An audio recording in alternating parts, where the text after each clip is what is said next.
మరో breaking news చూస్తున్నాం. Delhi liquor policy వ్యవహారంలో సిబిఐ ఈడీ కేసుల్లో కవితకు ఊరట లభించలేదు. లిక్కర్ కేసులో కవిత బెయిల్ ను రౌస్ అవెన్యూ ప్రత్యేక కోర్టు తిరస్కరించింది. లిక్కర్ ఈడీ సిబిఐ కేసుల్లో బెయిల్ కోసం కవిత ట్రయల్ కోర్టును ఆశ్రయించారు.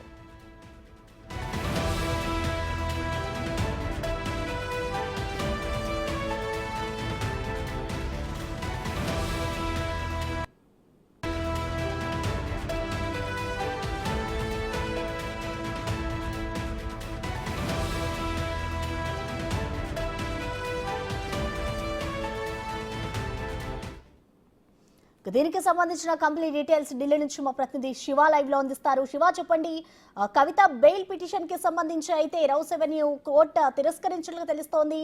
అసలు కోర్టులో వాదనలు ఏ విధంగా జరిగాయి శివ?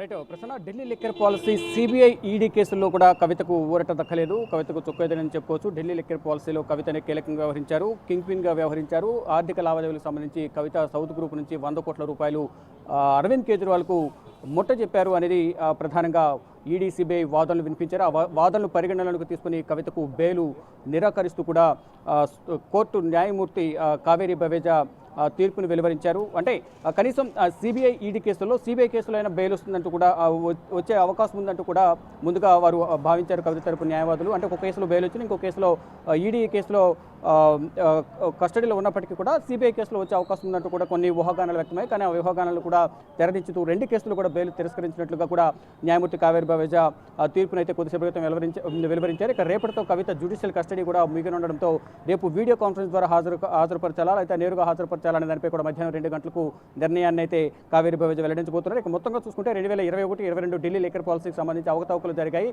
ఆ రూపకల్పనకు సంబంధించి డ్రాఫ్ట్ అనేది ముందుగానే లీక్ అయింది. అరవింద్ కేజ్రీవాల్, మనీష్ సిసోడియా సలహా మేరకు విజయ్ నాయర్, ఆమ్ ఆద్మీ పార్టీకి సంబంధించిన మీడియా కోఆర్డినేటర్ విజయ్ నాయర్ కవితకు ఈ పాలసీ డ్రాఫ్ట్ అనేది లీక్ చేశారు. లీక్ చేయడం ద్వారా కవితకు అనుసరణలోనే ఈ డ్రాఫ్ట్ రూపకల్పన జరిగింది. దానికి సంబంధించి కవిత సౌత్ గ్రూప్లో కీలకంగా వ్యవహరించారు. ఈ నేపథ్యంలోనే ఇతరులు ఎవరికైతే జోన్లు కేటాయించారో సౌత్ గ్రూప్లో ఇప్పటికే 3 కీలకంగా వ్యవహరించిన మద్యం వ్యాపారులు అప్రూవర్గా మారారు. వారు 3 ఇచ్చిన వాంగ్మూలం మేరకు, అంటే శరత్ చంద్ర రెడ్డి కానీ మాగుంట ఫ్యామిలీ ఇద్దరు తండ్రి కుమారులు ఇద్దరు కూడా ఇచ్చిన వాంగ్మూలం మేరకు కవితకు మరింత ఉచ్చు బిగిస్తుందని చెప్పుకోవచ్చు. వారిచ్చిన ఆధారాల మేరకు, వారిచ్చిన సాక్ష్యాల మేరకు కవితను కీలక నిందితురాలుగా కింగ్ పిన్గా పేర్కొంటూ ఇటు సిబిఐ ఈడీ కూడా వాదనలు వినిపించారు. ఈ ఇద్దరి దర్యాప్తు సంస్థల తరపున వాదనలు వినిపించిన సిబిఐ ఈడీ న్యాయవాదుల వాదనలు పరిగణలోకి తీసుకుని ఈ బెయిల్ని అయితే తిరస్కరించారు. మొత్తం సౌత్ గ్రూప్కు సంబంధించి జోన్లు కేటాయించిన దానికి కానీ ఒక్కొక్క జోన్కు 5 కోట్ల చొప్పున శరత్ చంద్ర రెడ్డి నుంచి కోరారు. దానికి శరత్ చంద్ర రెడ్డి తిరస్కరించిన నేపథ్యంలో, అంటే విముఖత వ్యక్తం చేసిన నేపథ్యంలో నువ్వు వ్యాపారాలు ఏ విధంగా చేస్తావు, ఢిల్లీ హైదరాబాద్లోని వ్యాపారాలు ఏ విధంగా చేస్తావు నేను చూస్తానంటూ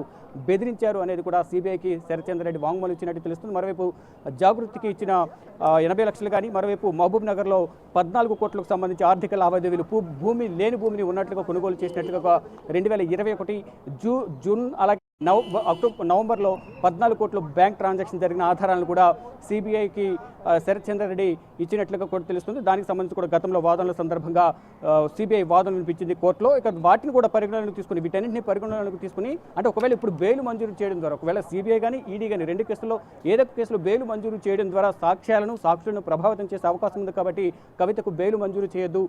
కవిత సిబిఐ కానీ ఈడీ కేసులో ఇద్దరి కస్టడీలో కూడా విచారణకు సహకరించలేదు, పొంతలలేని సమాధానాలు చెప్తున్నారు. వ్యాపారాలకు సంబంధించి కానీ, ఆర్థిక లావాదేవీలకు సంబంధించి కానీ అరవింద్ కేజ్రీవాల్, మనీష్ సిసోడియా, విజయ్ నాయర్, దినేష్ అరోరా, అమిత్ అరోరా వీరందరితో మాట్లాడిన సంభాషణలకు సంబంధించి ప్రశ్నించిన నేపథ్యంలో పొంతలలేని సమాధానాలు చెప్తున్నారంటూ కూడా 2 దర్యాప్తు సంస్థలకు సంబంధించిన న్యాయవాదులిద్దరు కూడా న్యాయమూర్తి కావేరీ బవేజా ముందు వాదనలు వినిపించిన నేపథ్యంలో వారి వాదనలను పరిగణనలోకి తీసుకున్న కోర్టు బెయిల్ను తిరస్కరించారు. కానీ ఇటు కవిత తరపున కూడా వాదనలు వినిపించారు. అభిషేక్ మను సింఘ్, రితేష్ రాణా, విక్రమ్ చౌదరి వీరు 3 కూడా వాదనలు వినిపించారు. వాదనలు వినిపించిన నేపథ్యంలో కవితకు సంబంధించి ఇప్పటివరకు ఎటువంటి ఆధారాలు దొరకలేదు.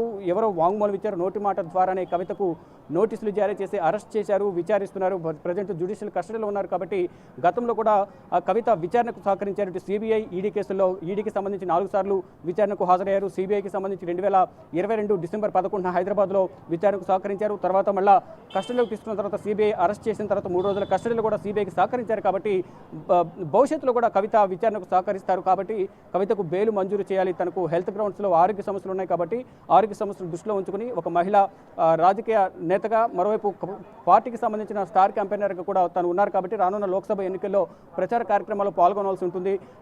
పార్టీ కొన్ని బాధ్యతలు అప్పగించింది కాబట్టి ప్రచార కార్యక్రమం పాల్గొనేందుకు అవకాశం కల్పించాలని కోరిన నేపథ్యంలో ఈ కవిత తరపు న్యాయవాదుల వాదనలు పరిగణలోకి తీసుకోకుండా కోర్టు అంటే పరిగణలోకి తీసుకోలేదు కోర్టు. ఈ నేపథ్యంలోనే అటు సిబిఐ ఈడీ న్యాయవాదుల వాదనలను ఏకీభవించిన కోర్టు బెయిల్ను తిరస్కరించారు.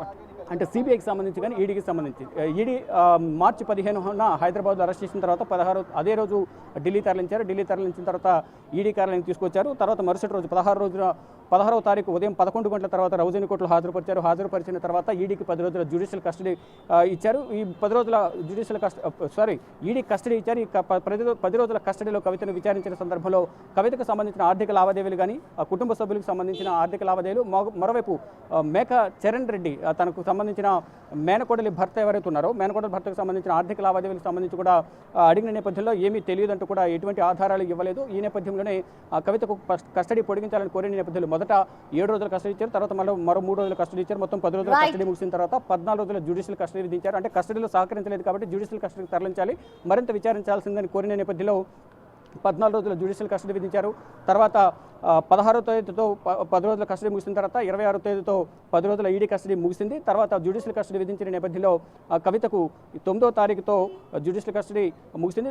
ఈ జ్యుడిషియల్ కస్టడీలో ఉండగానే సిబిఐ కూడా విచారించి 11వ తేదీన అరెస్ట్ చేసింది. అరెస్ట్ చేసిన తర్వాత 3 రోజుల కస్టడీ తీసుకున్న తర్వాత 14వ తేదీన రౌజని కోర్టులో హాజరుపరిచారు. ఇక రౌజని కోర్టులో హాజరుపరిచిన సందర్భంలోనే ఇది సిబిఐ కస్టడీ కాదు బీజేపీ కస్టడీ కూడా అంటూ కూడా వ్యాఖ్యలు చేసిన నేపథ్యంలో ఆ రోజు నుంచి కూడా కవితను నెక్స్ట్ వీడియో కాన్ఫరెన్స్ ద్వారా హాజరుపరచాలంటూ కూడా న్యాయమూర్తి ఆదేశాలు జారీ చేశారు. తర్వాత వీడియో కాన్ఫరెన్స్ ద్వారా కవితను న్యాయమూర్తి ముందు హాజరుపరిచారు. ఇక రేపటితో జ్యుడిషియల్ కస్టడీ ముగిన నేపథ్యంలో వీడియో కాన్ఫరెన్స్ ద్వారానే హాజరుపరచాలని ఆదేశాలు జారీ చేసిన నేపథ్యంలో వీడియో కాన్ఫరెన్స్ ద్వారా కాకుండా నన్ను నేరుగా హాజరుపరచాలంటూ కూడా కవిత పిటిషన్ దాఖలు చేశారు. దానికి సంబంధించి మధ్యాహ్నం 2 గంటలకు వీడియో కాన్ఫరెన్స్ ద్వారా హాజరు కావాలా నేరుగా హాజరు కావాలా అనే దానిపై కూడా తీర్పు వెల్లడించే అవకాశం అయితే కనిపిస్తుంది. ప్రసన్న. Thank you Shiva.